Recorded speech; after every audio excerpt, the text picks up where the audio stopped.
Well, good afternoon, everybody. Yet another excursion. Actually, happy Easter to everybody. I'm going to shut off this Wi-Fi notification, but happy Easter to everybody. I decided to venture home to kind of visit family and poke around Bridgewater, Pennsylvania, which is my hometown. And I thought I'd come around to a couple areas here and check out down near the riverbank.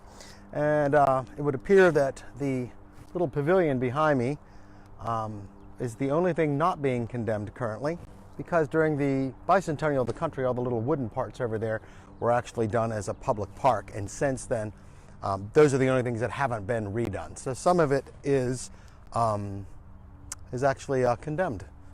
Big tree stump next to me that we used to play on as a kid.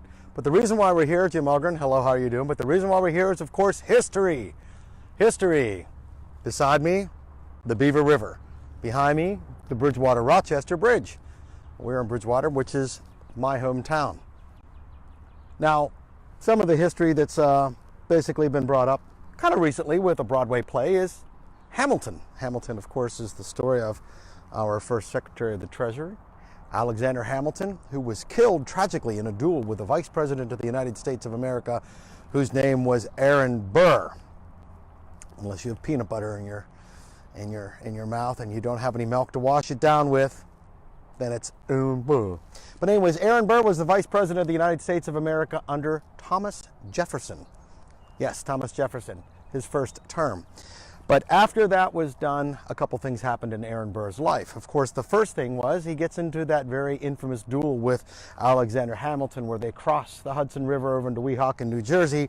They have the duel over New Jersey. Both men are wounded. Hamilton comes back to New York State, where he dies the next day. So Burr decides, well, maybe this ain't so great. I don't need to be vice president again. Jefferson, he's elected president one more time, but Burr's not going to be part of his platform. And so what happens is, whenever it's all over, Burr, he goes back to Philadelphia after he goes down to live with family in the South a little bit, terrified to come back, as you can imagine, because Hamilton was kind of a popular person. So what happens is he decides not to run again. But he's kind of like disillusioned with everything. So he decides what he's going to do. He's going to lease some property in the area that Jefferson had just purchased in the Louisiana Purchase. And he decides that, at least the conspiracy says, that he was going to set up his own nation down there, and he was going to be in charge of that nation, kind of like the president of his own country would be in the center of what would be the Louisiana Purchase. So what he does is he decides to take some money and support from other people and arm some people. And these are just planters and farmers, and he floats all the way down to into the Louisiana Territory. Now, the reason I'm walking along the Beaver River here in Bridgewater is that, well, it all started right here. This area is where Aaron Burr actually built his flatboats and his keelboats to start that journey. Now, upriver, Bridgewater is kind of up here, and I'll just go ahead and turn around. We'll start walking back up in the upper part, so Riverside Drive, where you can see it. The town of Bridgewater was incorporated in 1830s, 1834, 1836. But the upper end of Bridgewater was an area called Sharon, and it is on the banks of the river in Sharon is where the flatboats and the keelboats were built. It was a kind of an area because behind me, beyond the bridge back there, is the Ohio River. And even though all the rivers are high now because of the Army Corps of Engineers projects in the 1930s to abate some flooding, these would actually rise and fall with whatever the climate was. So in the summertime, when it was dry, they'd be very low. So in the springtime, as you can see, it's up a little bit right now. As you can imagine, it would really be up. On the Ohio, where you had all the traffic, you would want to go down to this area off the main current, and you had the ability to build all these boats. Now, if you're from around here and you live in Beaver, some of my friends from school and some people that are around here that watch, the little bit of history is that is called Old Sharon. It used to be called Sharon, but now there's a Sharon, Pennsylvania, about 70 miles north. That's called Old Sharon, and that's the reason why the road that connects Upper Bridgewater to Beaver is called Sharon Road, because it dead-ended Sharon, where Kelly's Riverside Saloon is right now. So anyway, so Aaron Burr kind of gets on there, and he gets involved in that whole thing and builds the keel boats for his expedition down to the south, and he floats down. And he's in with a guy named Colonel Wilkinson, and Wilkinson is kind of like a little shady dude. especially out in the Louisiana Territory. I think Meriwether Lewis had some shady dealings to deal with Wilkinson. But anyways, one of his biggest supporters was a guy named Harmon Blennerhassett, Harmon and Margaret Blennerhassett, and they owned an island on the middle of the Ohio River, about probably 100 miles from here. So he floats the keel boats down there. They go down the Ohio River, they go to Blennerhassett Island. Harmon and Margaret let them use their private island to train all these farmers in the event that they are attacked by the nasty Spanish. Well, in any event, by about 1806, 1807, things kind of fall apart. Jefferson, he's kind of like a grudge holder. And so what happens is Jefferson orders, he's the president, the immediate pursuit and capture of Aaron Burr. He wants him brought up on charges of treason, which is probably the hardest thing in our country to be accused of or actually found guilty of. So basically that's what happens. They capture Burr down there and all his guys. They never do find arms and equipment for an insurrection or a rebellion, but they didn't really look. Evidently, they didn't really search Margaret and Harmon's island and properties and outbuildings very good. They just basically went down to the Louisiana area and found him. Oh, here he is. You come back. They looked around, a couple little shotguns and some pea shooters and everything like that. But they never found like all the military style weapons and maybe some small artillery or gunboat guns or whatever like that.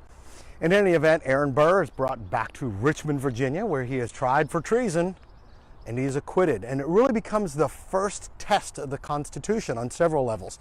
A, treason. What is treason against this brand new republic that we have? But most importantly, the separation of powers. Yes, Thomas Jefferson was president of the United States, and we kind of look at him as being this big dude. But did he have the power to order the immediate pursuit and personally order the arrest of Burr for treason? I mean, it was the president naming, you will do this, you will arrest this person, and this is what you will arrest this person for. So it becomes the first trial of the new republic. Now, here is a little stone, I don't know if you could see it there, built here in Old Sharon, were covered keel boats for a proposed expedition by Aaron Burr to annex the American Southwest from Spanish America. Suspicions were aroused against him, and he was tried for treason, but was acquitted. So, a little Bridgewater history. Now, forget, that did not occur here. That occurs up near the area where we're walking, actually a mile, and I'm not going to keep you guys on Facebook Live for very much longer. Certainly not a mile, but it's a beautiful day here in Bridgewater. So, that's a little Bridgewater history. So, if you're from Beaver County, and you always wanted to know why Sharon Road didn't connect to Sharon, Pennsylvania, it did at one time. And and if you live in Bridgewater, the area up near Kelly's Riverside Saloon, Jerry's Curb Service, Brewster's Ice Cream, the original Brewster's, by the way, if you're watching from someplace else, the original Brewster's Ice Cream, that was all in an area called Sharon, Pennsylvania. So there's your history lesson for today. The Beaver River and some of the homes along Riverside Drive. The house I grew up is on the next street over, that's on Market Street.